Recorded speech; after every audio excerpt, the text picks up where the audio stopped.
Double century হাঁকিয়ে বিহারে বিপুল জয় পেল NDA. Modi নীতিশের পারফরম্যান্সে বিহারে বাজিমাত। শেষ মুহূর্তে নীতিশ কুমারকে মুখ্যমন্ত্রী পদপ্রার্থী ঘোষণা করা এবং নির্বাচনের নিখুঁত কৌশলই এনে দিল বিপুল জয়। তবে নির্বাচনে সংখ্যাগরিষ্ঠ দল হিসেবে উঠে এসেছে বিজেপি। পদ্ম শিবিরের প্রাপ্ত আসন 89, জেডিইউ পেয়েছে 85টি আসন। ফলে মুখ্যমন্ত্রীর নাম নিয়ে জল্পনা অব্যাহত। বিজেপি নেতাদের এই বিষয়ে জিজ্ঞেস করা হলে তাঁরা কোনো জবাব দেননি সরাসরিভাবে। বিহার নির্বাচনে নীতিশ কুমারকে মুখ্যমন্ত্রী পদপ্রার্থী ঘোষণা করেনি এনডিএ। এমনকি নির্বাচনের পরেও জল্পনা অব্যাহত যে নীতিশ কুমারকে মুখ্যমন্ত্রী করা হবে কিনা। শনিবার জেডিইউ নেতারা জানিয়েছেন নীতিশ কুমার পরবর্তী মুখ্যমন্ত্রী হবেন, যদিও বিজেপি নেতারা এই বিষয়ে প্রকাশ্যে এখনও কোনো মন্তব্য করেননি। বিজেপি নেতারা বরং নীরব থেকেই জল্পনা বাড়িয়েছেন।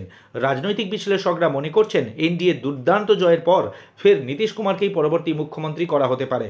তবে বিধায়করা সম্মিলিতভাবে এই সিদ্ধান্ত নেবেন বলে জানিয়েছেন বিজেপি নেতারা। ফলে নীতিশ কুমার মুখ্যমন্ত্রীর কুর্সিতে বসবেন কিনা তা নিয়ে জল্পনা অব্যাহত। নীতিশ কুমারের পাশাপাশি সম্রাট চৌধুরীর নাম নিয়েও জল্পনা অব্যাহত। সম্রাট চৌধুরী বিজেপির শক্তিশালী মুখ হিসাবে উঠে এসেছেন। তাঁর আগ্রাসন, সংগঠনের নেতৃত্বের হ্রাস সম্রাট চৌধুরীকে মুখ্যমন্ত্রীর দৌড়ে সামিল করেছে। সংখ্যাগরিষ্ঠ দল হিসেবে উঠে আসায় জোটে বিজেপির প্রভাবও বেড়েছে। যদি নীতিশের সঙ্গে সমঝোতা না হয় তাহলে তিনি মুখ্যমন্ত্রীর দৌড়ে সামিল হতে পারেন।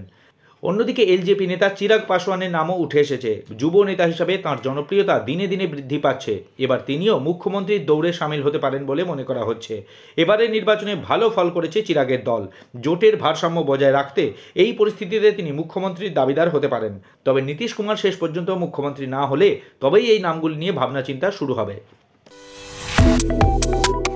Subscribe to One India and never miss an update. Download the One India app now.